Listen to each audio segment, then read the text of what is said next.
global broadband. Donc ça c'est Internet sur le téléphone mobile, ça va continuer, ça va même augmenter, parce que la génération nouvelle, ils aiment bien utiliser YouTube, donc ça va continuer. Ce sera la partie la prédominante du trafic dans les réseaux cellulaires. Ça va continuer. Mais ce qu'il y a nouveau, je ne sais pas si vous avez entendu parler, c'est la transformation digitale des industries. Oui. Donc, tout ce qui est sensor, justement IoT, tous ces objets, il y en a déjà aujourd'hui qui sont connectés, mais ça va augmenter, en particulier sur les réseaux cellulaires. On pense qu'en 2022, il y aura 1,5 milliard d'objets qui sont connectés via le réseau cellulaire. Donc c'est tout ce qui concerne, par exemple, les différents composants de l'infrastructure d'électricité. Par exemple. Pour prévenir une panne, ou bien pour bien manager de manière plus efficace le réseau électrique. D'accord. Tout ce qui est énergie renouvelable, prendre en compte l'apport d'une énergie renouvelable et puis contrôler les autres parties. Tout ça à distance. Voilà. Et il y a aussi le domaine des transports. Donc là, ce qu'on envisage, c'est que toute l'infrastructure routière sera connectée. Tout ce qui est voiture, bus, train, tout ce qui est signalisation. De manière à augmenter la fluidité du trafic, mais aussi la sécurité des passagers. Donc il y a beaucoup de services qui sont très variés. Et tous ces services, nous on envisage qu'ils seront servis sur une seule plateforme. Donc on ne va pas faire des réseaux différents pour chaque service. On veut un seul réseau pour tous ces services. Donc ça c'est un peu le challenge. Parce que ces services, ils ont des besoins qui sont très variés. Donc ça va du high data rate, à latency, latence, mais aussi à tout ce qui est IoT avec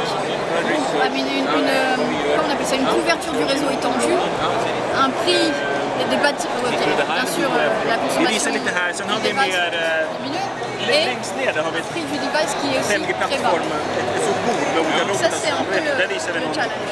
Donc tous ces requirements, tous ces besoins, c'est pas un seul objet qui aura tous ces besoins à la fois.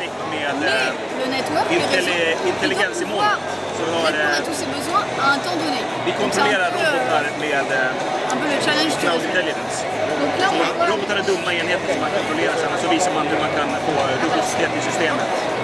Sen kan man ganska vara på vissa redundanser med parallella processer för kontrollen. Ça c'est un sensor, une caméra, une voiture. Une machine peut être aussi contrôlée à distance. Et ça c'est les téléphones mobiles avec tout ce qui est internet. Donc le défi qu'on a, c'est comment être sûr que les besoins d'un utilisateur particulier sont remplis indépendamment du trafic qu'il y a dans le réseau à un moment donné. Par exemple, si une voiture se connecte et qu'elle passe à côté d'un stade de foot où il y a plein de gens qui uploadent leurs photos sur Facebook, il faut quand même prioriser le trafic de la voiture par rapport aux autres. D'accord. Donc l'idée c'est qu'on va utiliser un outil pour 5G qui s'appelle Network Slicing. Sen finns det mycket Donc quand la voiture va se connecter au réseau, le network saura quels sont les besoins qui sont associés à cette voiture.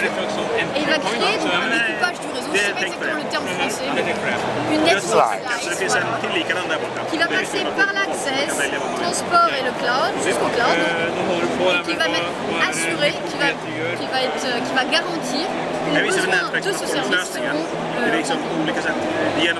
donc en fait l'idée c'est d'isoler les différents services les uns des autres, de manière à ce qu'ils n'interfèrent pas. Du moins les groupes, voilà. groupes de services. Voilà.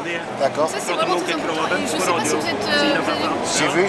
D'accord, vous avez... dans ce cas, vous savez tout, alors j'ai pas besoin d'expliquer. Non, pas spécialement. Peut-être qu'il y a quelque chose que j'ai pas entendu ou j'ai mal compris. Je sais pas. D'accord. Okay. Nous sommes aussi un hebdomadaire IT, donc très ingénieur à l'intérieur. D'accord. D'accord. Peut-être quelque chose que je peux mentionner, est-ce que vous êtes allé à la démo Distributed Cloud ou pas? Non, pas encore. Parce que c'est aussi important, donc c'est Oui. En fait, c'est important pour tous les services qui ont besoin d'une latence très basse, de mettre le cloud, enfin d'avoir des éléments du cloud qui sont liés avec l'utilisateur. C'est ça. D'accord. Ma question, peut-être, elle est un peu en dehors, mais c'est à l'intérieur. Donc, tout ce que font les opérateurs en termes d'investissement sur la FTTH, ils le jettent pour jeter. Pas du tout. Très bien. Non, mais parce qu'en fait, ça dépend.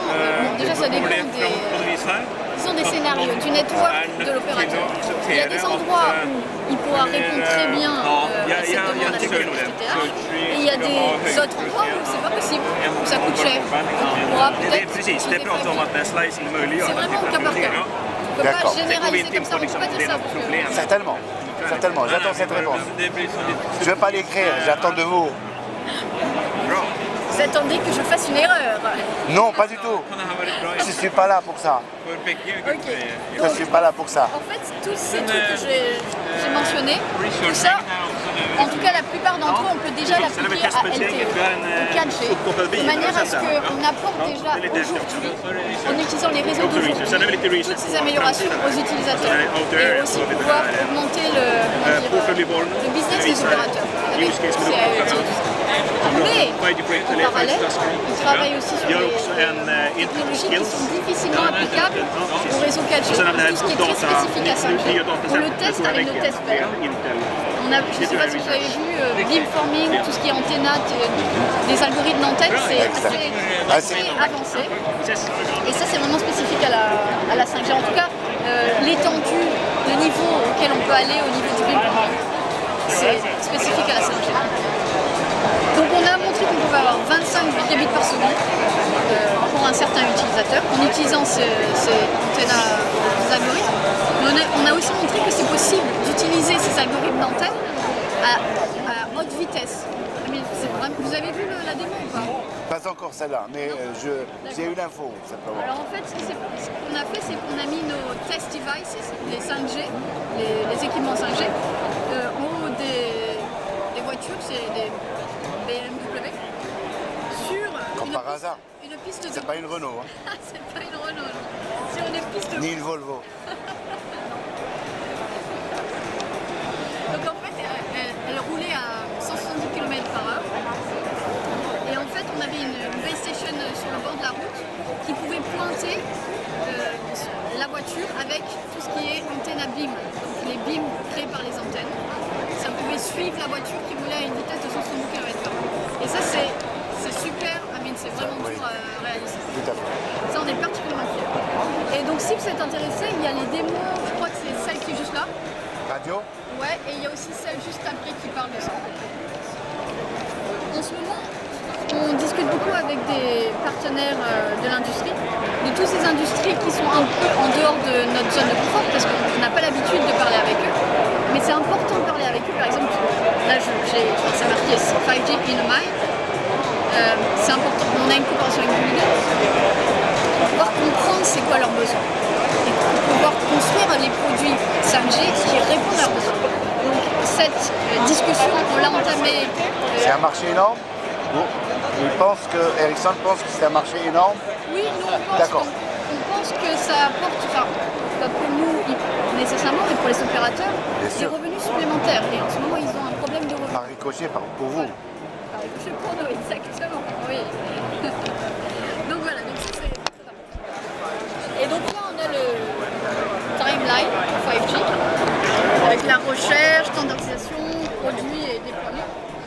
Donc la recherche, on a commencé il y a quelques années déjà, et en ce moment on est avec les Industrial Collaboration, donc c'est ce que je viens de mentionner, important pour comprendre les besoins. La standardisation, ça a commencé l'année dernière, je ne sais pas si vous avez suivi, ça a commencé en avril, donc là on a pris déjà plusieurs décisions, et on estime qu'il y aura une première version du standard, 5G radio, fin de cette année, fin 2017. Mais cette version, elle devra travailler avec LTE, avec 4G. Elle n'est pas indépendante. La version indépendante, elle vient 6 mois plus tard, mi-2018. On gagne une année par rapport au planning d'il y a 2 ans. Exactement. Mais c'est parce qu'en fait, il y a une pression énorme dans l'industrie depuis. La pression n'est pas dans la latence. Vous pensez que la pression elle est ailleurs? C'est pas la latence qui pose pression, qui fait la pression? La latence,